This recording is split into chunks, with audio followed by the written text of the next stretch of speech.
तो व्हाट्सअप तो अभी सुबह के बज रहे 4:30 एंड वार्म अप हो चुका है, मेडिटेशन भी कर लिया है मैंने। तो अगर कल के दिन की बात करें, कल मैंने क्या क्या किया, तो पहले तो जो ग्रेडियंट्स होते हैं, मैं डिज़ाइनिंग के रिलेटेड सीख रहा हूँ अभी, तो जो ग्रेडियंट्स होते हैं उनका यूज़ कैसे करना है वो सीखा। और भी चीज़ें धीरे धीरे बताऊँगा। तो अगर ग्रेडियंट्स की बात करें तो ग्रेडियंट्स का ऐसा था कि अगर हम बैकग्राउंड में अगर ग्रेडियंट यूज़ करते हैं, मान लो कोई भी हमें बैनर बनाना है, लोगो है या कुछ भी है, कोई भी डिज़ाइन है, अगर हम बैकग्राउंड में ग्रेडियंट यूज़ करते हैं तो जो शेप होगा, जो हम ओवरले जो शेप ऐड करेंगे, तो उसमें ग्रेडियंट नहीं होना चाहिए। एंड अगर सेकंड की बात करें तो अगर हम बैकग्राउंड में ग्रेडियंट डालते हैं तो शेप में ग्रेडियंट नहीं होना चाहिए।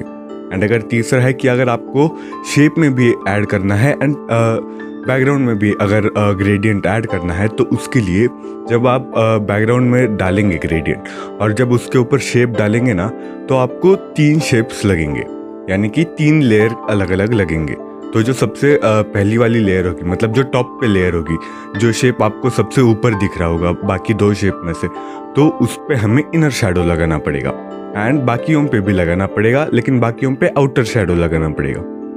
एंड जो तीसरा वाला है उस पे इनर शैडो लगाना पड़ेगा, जो कि हल्का सा ग्रेइश होगा, पूरा ब्लैक भी नहीं होगा। अगर ब्लैक होगा तो जो डिज़ाइन का क्वालिटी है वो ख़राब हो जाएगी। एंड अगर उसके बाद बात करें तो जो कलर्स होते हैं, तो कलर्स कहाँ से पिक करने हैं वगैरह, एंड जो हम इमेजिनेशन या फिर जो भी हम इंस्पिरेशन लेते हैं तो वो कहाँ से ले। अगर हमें कोई डिज़ाइन देखना है कि ये कैसे कैसे टाइप्स के डिज़ाइन है या फिर कलर्स है, कौन सा कलर कॉम्बिनेशन लिया जाए, तो उसके लिए कुछ वेबसाइट्स है, एडोबी कलर करके एक है, CSS ग्रेडियंट है, एंड फिर Behance है, Pinterest है, एंड ड्रिबल करके एक वेबसाइट है। तो अगर Pinterest की बात करें तो Pinterest में हमें ढेरों डिज़ाइंस देखने को मिलते हैं। अभी हम उसमें से क्या चीज़ देख सकते हैं वो है कोई भी डिज़ाइन हो, भले ही वो प्रोडक्ट का फोटोग्राफी हो, कोई बैनर हो या फिर कोई भी डिज़ाइन हो, हम उसमें से चीज़ें ग्रैब कर सकते हैं। एक तो जो चीज़ होगी वो हम ले सकते हैं, वो है कलर कॉम्बिनेशन। एंड उसके बाद फिर कुछ चीज़ें आती है, रूल ऑफ थर्ड्स होता है, रूल ऑफ ग्रेविटी वगैरह, वो हम उसमें से फिर देख सकते हैं। तो अगर कलर कॉम्बिनेशन की बात करें तो अगर आप ये वीडियो ही देख रहे हो तो मान लो पीछे डार्क ब्राउन कलर का एक पर्दा है एंड मेरा टी शर्ट है वाइट, या फिर ये चेयर ब्लैक कलर की है एंड मेरा टी शर्ट है वाइट। तो ऐसे ही जो कॉन्ट्रास्टिंग कलर्स होते हैं उसका हमें आइडिया लग जाता है। कोई भी फोटो तो उसमें आप देखना, नोटिस करना, आपको कलर्स मिलेंगे, फिर भले ही वो नेचर से हो या फिर प्रोडक्ट फोटोग्राफी का हो। एंड जो भी जो कलर्स होते हैं ना, वो नेचर से ही आते हैं। आप कोई भी कलर उठा लो, कोई भी कॉम्बिनेशन उठा लो, आपको वो नेचर में मिलेगा ही। आप ग्रेडियंट्स की बात करो, आप बटरफ्लाइज देखना, गूगल पे सर्च करना ब्यूटीफुल कलरफुल बटरफ्लाइज, तो वो ब्लू ऑरेंज कलर की जो बटरफ्लाइज होती है उनमें ग्रेडियंट्स पहले से ही है, लेकिन बस इतना है कि डिज़ाइनर्स उससे इंस्पायर्ड है। अभी ये नहीं कि डिज़ाइनर्स के मन में खुद आया, कहीं ना कहीं से तो उन्होंने भी लिया होगा या फिर लेते भी होंगे, तो वो कहीं ना कहीं से नेचर से ही आया है। एंड उसके बाद फिर उसको डिज़ाइन में उतारा है, या फिर जो आर्ट है आर्टिस्ट ने उसमें उतारा है। एंड उसके बाद फिर मैनिपुलेशन एड्स जो होते हैं उसके बारे में थोड़ा जाना। तो मैनिपुलेशन एड मतलब, मान लो आपको एक प्रोडक्ट दिया है, प्रोडक्ट का फोटो दिया है, PNG दिया है, जिसमें ना कोई बैकग्राउंड है ना कुछ, बस एक PNG दिया है प्रोडक्ट का।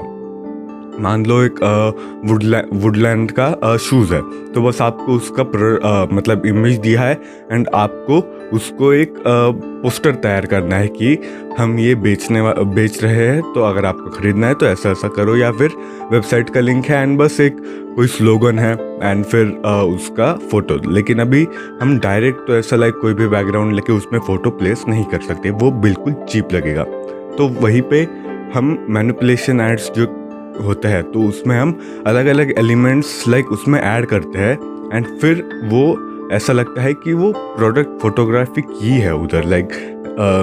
मतलब मान लो अभी जो भी आप एडवर्टाइजमेंट देखते हो या फिर डिज़ाइन बैनर्स देखते हो, तो लाइक कुछ होते हैं जो पीछे माउंटेन्स रहते हैं एंड फिर लाइक सामने उनका प्रोडक्ट रहता है। लाइक कोई टीवी का है तो लाइक डार्क ब्लू कलर की थीम होती है, पीछे समंदर होता है या फिर ऐसा लाइक कुछ भी होता है, और उसके सामने फिर प्रोडक्ट को उसमें ब्लेंड किया जाता है कि ये पता ना चले कि अलग से डाला है, तो वो होता है मैनिपुलेशन एड्स। अभी ऐसा तो नहीं कि वो टीवी लेकर लाइक माउंटेन में लाइक एक्चुअल फोटोशूट करने गए, हो सकता है किया हो, लेकिन आज के टाइम पे ज़्यादातर अभी हो सकता है लाइक वो लाइक डिज़ाइन में ही हम कर सकते हैं, तो वो होता है मैनिपुलेशन एड। मतलब कि मान लो अभी वुडलैंड का जूता जैसे मैंने बताया, उसका हमें बैनर तैयार करना है, तो पहले हम लाइक लेंगे रॉक्स लेंगे, लाइक रॉक्स की पीएनजी लेंगे, फिर लाइक एक अच्छी सी पीएनजी देख के जो हमारे पर्सपेक्टिव से मैच करे। लाइक शूज़ का भी अभी इमेज अलग अलग एंगल से लिया हो सकता है, लाइक कोई ऊपर से लिया हो सकता है, कोई नीचे से लिया हो सकता है, कोई साइड से लिया हो सकता है, तो उसके हिसाब से ही हमें जो रॉक्स की इमेजेस है या फिर जो भी बैकग्राउंड में हम इमेज लेने वाले हैं उसको लाइक लेना है। तो वो होने के बाद फिर अभी लाइक उसके पीछे क्या होगा, तो लाइक अगर माउंटेन दिखाना है क्योंकि वुडलैंड है, वुडलैंड का जूता है, तो वो एडवेंचर के लिए काम आ सकता है, तो उस टाइप से भी हमें सोचना पड़ता है। एंड फिर उसके बाद लाइक बैकग्राउंड में कुछ माउंटेन्स लगा दिए, एंड फिर लाइक ऐसा नहीं कि बस माउंटेन का पीएनजी ले लिया एक जिप मतलब फ़ोटो डाउनलोड करके एंड पीछे चिपका दिया, ऐसा नहीं करना है। तो उसमें भी हमें डेप्थ ऐड करनी है। लाइक कोई इंसान है तो उसका भी कटआउट लगा के हम ऐड कर सकते हैं, उसे अच्छे से थोड़ा सीन के हिसाब से ब्लेंड कर सकते हैं, स्काई अलग ले सकते हैं, उसमें फिर लाइक सनरेज या फिर सनलाइट फ्लेयर वो सब हम लगा सकते हैं, और फिर लाइक कुछ टेक्सचर्स होते हैं वो भी हम उसमें लगा सकते हैं। तो ऐसे हम मैनिपुलेशन ऐड क्रिएट करते हैं, एंड फिर उसके ऊपर जो हमारा स्लोगन होता है, जो भी टेक्स्ट होता है, वो हम ऐड करते हैं।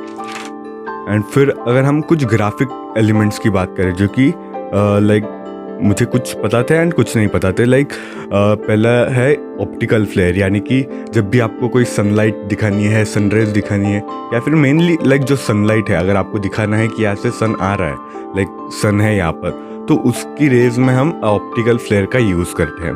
एंड फिर आता है ग्रंज टेक्सचर्स, तो ये टेक्सचर्स लाइक जब हम उसे ऐड करते हैं ब्लेंड करके, लाइक ब्लेंड करना पड़ता है ऑब्वियसली, एंड फिर जो हम देखते हैं लाइक जो हमारा बैनर है या फिर कोई भी डिज़ाइन है उसमें एक अलग ही लुक देता है, भले ही वो मिनिमल होता है लेकिन अच्छा लगता है। एंड फिर आता है बुके ओवरले। बुके मतलब आप गूगल कर लेना, लाइक अगर मैं बताऊँ तो जैसे लाइक कुछ भी सर्कल सर्कल होते हैं लाइक एंड उसको ब्लर किया जाता है, जैसे हम लाइक पीछे लाइट्स लगी है दिवाली की एंड हम आगे रह के DSLR से फ़ोटो क्लिक करते हैं, तो पीछे का जैसे पूरा ब्लर हो जाता है, बस हमें लाइक ऐसा सर्कल सर्कल में ब्लर ब्लर लाइक ऐसे गोले गोले दिखते हैं, तो लाइक उस टाइप से उसे कहते हैं बोके ओवरले। एंड फिर आता है light hits, light rays and fog overlays. तो फॉग ओवरलेस भी काफ़ी यूज़ होते हैं, and old lens scratch.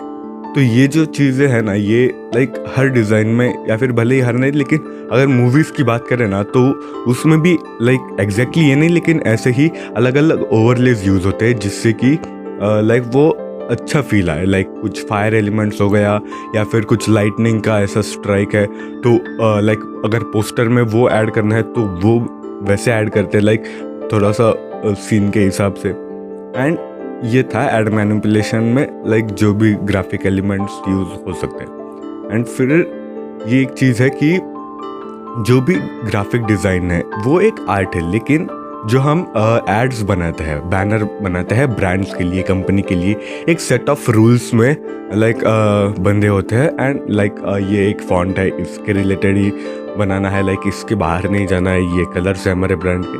Like ये एक जो एड्स के लिए हम करते हैं ये भी एक आर्ट है, लेकिन इसे हम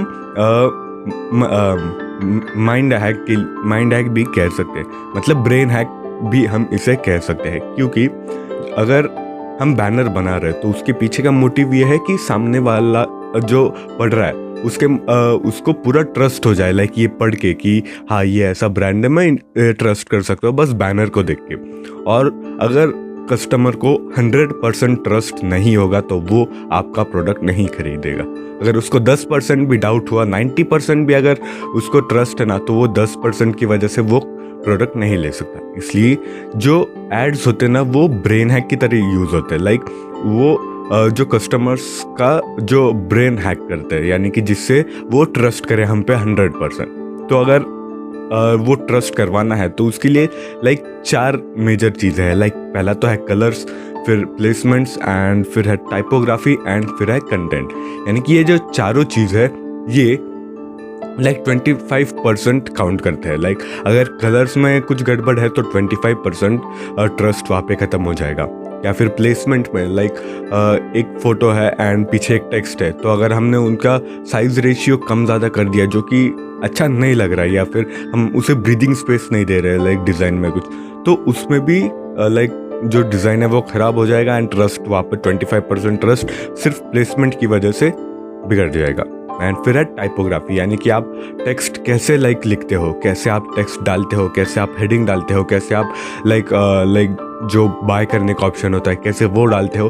लाइक जो भी टेक्स्ट होते हैं वो भी लाइक काफ़ी इम्पोर्टेंट है, तो उस पर भी ध्यान देना ज़रूरी है। तो अगर वो ठीक नहीं होगा तो 25% ट्रस्ट वहीं पे ख़त्म हो जाएगा। एंड फिर लास्ट है मेन जो है वो कंटेंट है। लाइक आप पोर्ट्रे क्या करना चाहते हो, उसमें कंटेंट क्या है, क्या लिखा हुआ है, या फिर क्या क्या चीज़ें हैं उसमें, तो वो सब भी मैटर करता है। तो अगर वो भी ठीक नहीं हुआ तो 25% ट्रस्ट उधर ही गया। एंड अगर आपको प्रोडक्ट लाइक बेचना ही है तो कस्टमर को आपको 100% ट्रस्ट देना होगा, यानी कि कस्टमर को 100% ट्रस्ट होना चाहिए, वो भी सिर्फ आपको बैनर को देख। तो ये था, ये सीखा कल के दिन। एंड रूल ऑफ ग्रेविटी भी एक सीखा। लाइक आप कुछ चीज़ें देखते हो, कुछ बैनर्स पोस्टर्स देखते हो लाइक जिसमें चीज़ें हवा में भी रहती है एंड कुछ नीचे भी रहती है। लाइक अगर हम एसी की बात करें तो एसी की आप बहुत सारी गूगल पे एड्स देखना, एसी एडवर्टाइजमेंट्स, तो उसमें आपको लाइक भले ही वो डिज़ाइन है उसमें भी आपको एसी लाइक ऊपर दिखेगा, लाइक फ्रेम के लाइक ऊपर ही दिखेगा ऑलमोस्ट काफ़ी इसमें।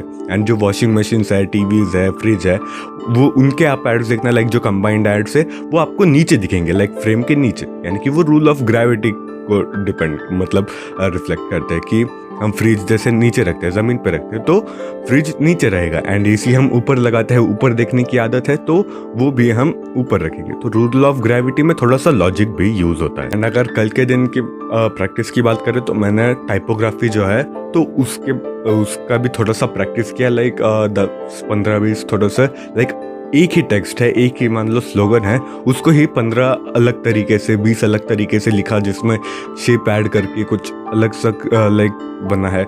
मतलब वो आइडियाज़ मेरे दिमाग में रहेंगे कि हाँ अगर इसके बाद मुझे कभी टाइपोग्राफी ऐड करनी है तो पहले अगर मैं करता तो सिंपल सा एक टेक्स्ट लगा देता, ज़्यादा से ज़्यादा एक कैपिटल रखता, एक स्मॉल रखता। लेकिन अभी जो मैंने प्रैक्टिस की तो उसके बाद कैसा है कि अलग अलग चीज़ें लाइक दिमाग में आती है। मान लो एक ही स्लोगन है, उसको मैंने 15 अलग तरीके से किया है। मान लो पहले इसमें बस नॉर्मल टेक्स्ट लिखा, दूसरे इसमें लाइक आधा पार्ट था उसमें लाइक एक स्क्वायर बॉक्स ऐड कर दिया, एंड ऐसे ही फिर दूसरे इसमें लाइक पूरा फिल किया हुआ ब्लैक स्क्वायर, एंड जो टेक्स्ट है वो आधा उसको वाइट कर दिया। ऐसे अलग अलग लाइक क्रिएटिव वेज में, मतलब क्रिएटिव नहीं लेकिन अलग अलग तरीके से मैंने उसको लिखा, लाइक 15-20 तरीके में। तो वो प्रैक्टिस किया। एंड फिर एक फेसलेस चैनल भी चालू है जिस पे अभी ज़्यादा नहीं 2 ही वीडियोस डाली थी, लेकिन अभी एक वीडियो अभी बनाऊंगा जिसमें थोड़ा गैप हो गया मेरे से। लेकिन कल के दिन पे फिर वॉइस मैंने उसका वॉइस ओवर कंप्लीट कर लिया है, एआई से जनरेट किया था, लेकिन उसमें सारे इफेक्ट्स कट्स वगैरह सब कुछ लगा के रेडी हो चुका है। एंड अभी उसको फिर अभी 2-3 दिन के अंदर जितना हो सके जल्दी मैं ट्राई करने का कंप्लीट करूँगा, लाइक पूरा करने का, तो वो भी करूँगा। एंड उसके बाद फिर अगर आज की बात करें तो आज यही कंटिन्यू करूँगा ये डिज़ाइन के रिलेटेड एंड कुछ टेक्स्ट वगैरह। एंड कल के दिन पे लाइक रील वगैरह कुछ एडिट करने के लिए आए नहीं, तो अभी आज जो है आज देखूँगा मैं, या तो ये फेसलेस वाला पहले एडिट करूँगा एंड फिर लाइक कोई भी प्रैक्टिस के लिए एक एडिट उठाऊँगा एंड फिर उसको करने बैठूँगा। तो बस यही था, मिलते हैं नेक्स्ट वीडियो में।